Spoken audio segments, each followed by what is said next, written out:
Oh, that's nice, man. Hey guys, so what we got here is blew the floor as you see all the way around. Boards went down before these are all held up.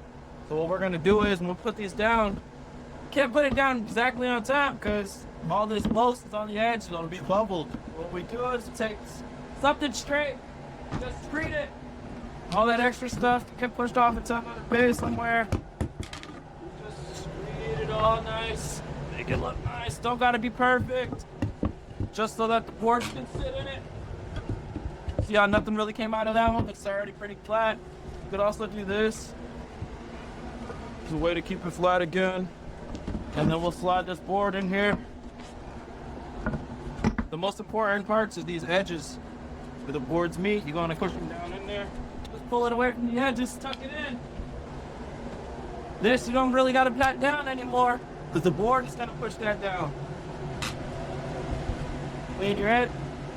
Mindful of that nail, it's gonna come back to bite us. Beautiful. Now the board can go in.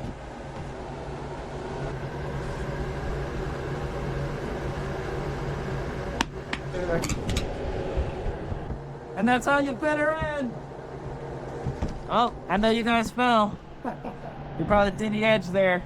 I had to stop the edge right there just to make it fit all nice. Sometimes the cellulose isn't too forgiving. Had to pull that one back, give ourselves a little edge. We got a little custom track to put it there. Well, this is how we look. This will all get blown off to the edges. And we'll be blowing those edges in the next set. Catch you next time.